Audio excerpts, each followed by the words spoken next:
Compte rendu de la 33e réunion du Conseil des ministres.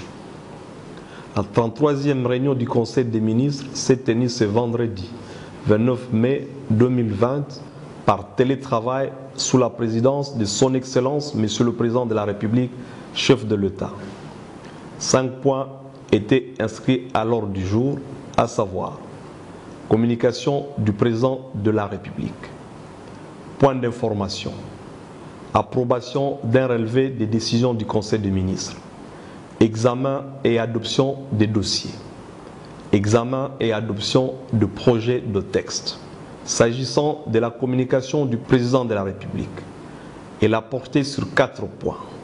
Primo, le Président de la République a fait le constat que de plus en plus la République démocratique du Congo est condamnée par défaut au paiement de fortes sommes d'argent au niveau des instances judiciaires et des chambres arbitrales internationales, alors que le pays aurait dû éviter de telles condamnations, notamment le cas d'Exim Bank China et Dig Oil. Pour mieux défendre les intérêts de l'État congolais, le vice-premier ministre, ministre de la Justice et garde des Sceaux, a été chargé de prendre toutes les dispositions qui s'imposent pour assurer une meilleure défense des intérêts de la République relatifs à tous ces dossiers qui remontent à plusieurs années et aux besoins pour la négociation devant conduire à des arrangements amiables pouvant consister à l'effacement pur et simple des créances mises à charge de la République. Secondo, concernant la directive du Premier ministre sur la soumission préalable des arrêtés au Conseil des ministres, le chef de l'État a rappelé l'obligation de respect de ces directives par tous et le report des arrêtés pris en violation de la directive. Tertio, insécurité grandissante dans nos villes. Au vu de l'insécurité qui tend à se généraliser dans certaines villes de notre pays, en particulier à Kinshasa et Lubumbashi, le président de la République a instruit le gouvernement à prendre toutes les dispositions pour enrayer ce cycle de violence, tout en mettant en garde les autorités tant civiles que militaires qui se complaisent à tolérer une telle dégradation de la situation sécuritaire. Quarto, ouverture des restaurants, bars et autres espaces pour raison de Covid-19. Le président de la République a reconnu la nécessité de la réouverture de ces espaces dans le souci d'atténuer l'impact de Covid-19. Toutefois, il a préconisé que cette question soit étudiée par le gouvernement pour concilier les exigences de la lutte contre la propagation de la pandémie et la reprise progressive des activités économiques. Relativement au point d'information. 1. Au nom du ministre de la Défense et des anciens combattants, le ministre délégué auprès du ministre de la Défense et des anciens combattants, chargé des anciens combattants, a signalé que la situation générale demeure relativement calme et globalement sous contrôle sur l'ensemble du territoire national. Nonobstant la persistance d'actes d'insécurité dans les provinces de l'Est, œuvre de groupes armés au préjudice des populations locales. Le ministre délégué a rassuré que l'armée était bel et bien à l'œuvre à travers des opérations de petite, moyenne et grande envergure partout où la paix et la sécurité étaient en danger. 2.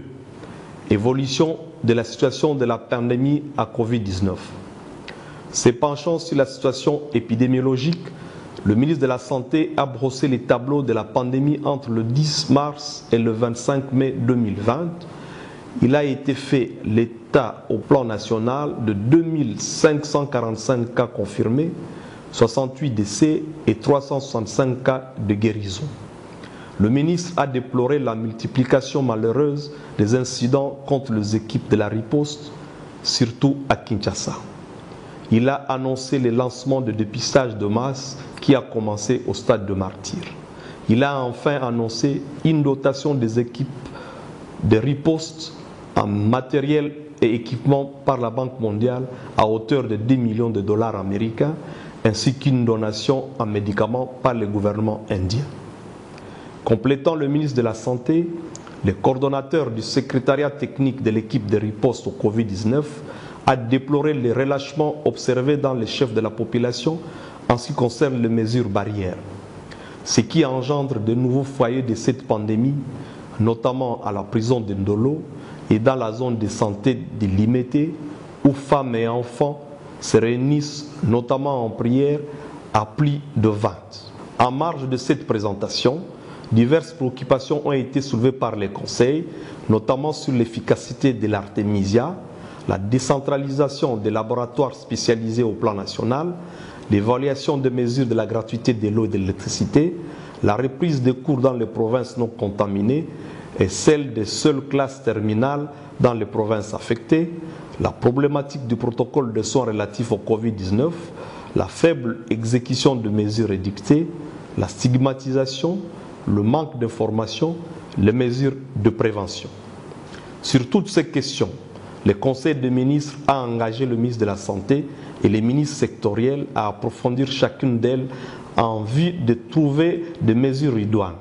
Il a également annoncé la mise en place d'une stratégie de communication de proximité ainsi qu'une affectation financière aux provinces pour leur permettre de faire directement face à cette riposte. En ce qui concerne particulièrement la réouverture des écoles, le chef de l'État présidera très prochainement une réunion avec le ministre sectoriel, les experts et les acteurs impliqués à cette fin. 3. Situation du charroi automobile des membres du gouvernement. Le vice-premier ministre, ministre des Infrastructures et Travaux publics, a rendu compte au Conseil de la situation déplorable du charroi automobile du gouvernement. Après débat et délibération, le Conseil a chargé les ministres sectoriels compétents de prendre toutes les dispositions pour une solution adéquate. Le relevé de décision de la 32e réunion du Conseil des ministres a été approuvé. Abordant le 4e point de l'ordre du jour relatif à l'examen et à l'adoption des dossiers, 3 dossiers ont fait l'objet du Conseil, à savoir 1.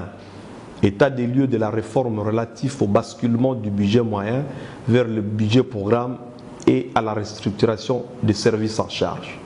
Intervenant en l'absence du vice-premier ministre, ministre du budget empêché, le vice-ministre du budget a noté qu'à 3 ans du basculement national vers le budget programme, la mise en marche de cette réforme peine à prendre corps au sein du ministère du budget. Aussi, s'est-il adressé au Conseil pour obtenir le soutien nécessaire pour la mise en place de structures attendues, ainsi que la nomination de leurs animateurs au niveau de la fonction publique.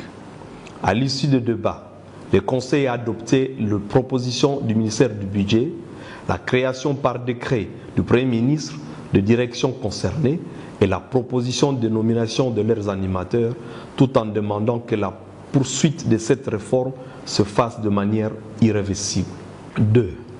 Les états des lieux du projet de port en eau profonde de Banana a été renvoyé à la prochaine réunion du Conseil des ministres pour permettre un complément d'information. 3. Situation de la société minière de Bakwanga, MIBA. Le ministre du portefeuille a informé le Conseil des ministres du résultat de la mission d'audit qu'il a diligentée auprès de cette société et dont le rapport daté du 23 mars relève d'importants dysfonctionnements au titre de la conformité, de la gouvernance et management, de la production et de la gestion financière. Ce diagnostic établi, le ministre du portefeuille a proposé au Conseil une batterie de mesures thérapeutiques en vue de mettre à flot, autant que faire se peut, cette société qui constituait hier encore la fierté de toute la nation. La situation actuelle de la MIBA a préoccupé profondément les membres du Conseil qui a décidé de la suspension immédiate du Conseil d'administration et de la direction générale ainsi que la désignation des chargés des missions aux fins d'examiner les pistes de redressement de la situation et la convocation d'une assemblée générale. Au 5e point de l'ordre du jour, examen et adoption de projets de texte. 3 projets de texte ont été soumis à l'adoption du Conseil des ministres. 1. Projet de loi portant modalité d'application de l'état d'urgence et de l'état de siège en République démocratique du Congo pour se conformer à l'article 85 de la Constitution. Le vice-premier ministre, ministre de la Justice et garde des Sceaux, a proposé à l'adoption du Conseil le texte de loi précité. en précisant que cette dernière constitue le préalable pour la prorogation de l'état d'urgence par le Parlement. Le vice-premier ministre a rassuré le Conseil sur le fait que le texte présenté avait déjà fait l'objet d'un examen et amendement par la Commission des lois et textes réglementaires. Après débat et délibération, le projet de loi a été adopté moyennant amendements et toilettage qui se feront par la Commission des lois et textes réglementaires, dont la réunion se tiendra ce samedi 30 mai 2020 avant la transmission du projet au Parlement. 2. Projet d'ordonnance portant renouvellement de la durée du programme national de stabilisation et de reconstruction dénommé STAREC. Après avoir rappelé l'historique et les missions de ce programme qui fonctionne sous la responsabilité du Premier ministre, Madame la vice-première ministre, ministre du Plan, a fait un plaidoyer pour le renouvellement de l'ordonnance numéro 09/051 du 29 janvier 2009 qui le crée. Ce plaidoyer est motivé par les bons résultats engrangés par ce programme dans les provinces du Touri, du Nord Kivu et du Sud Kivu, résultats qu'on voudrait voir dupliqués dans les nouvelles zones de violence.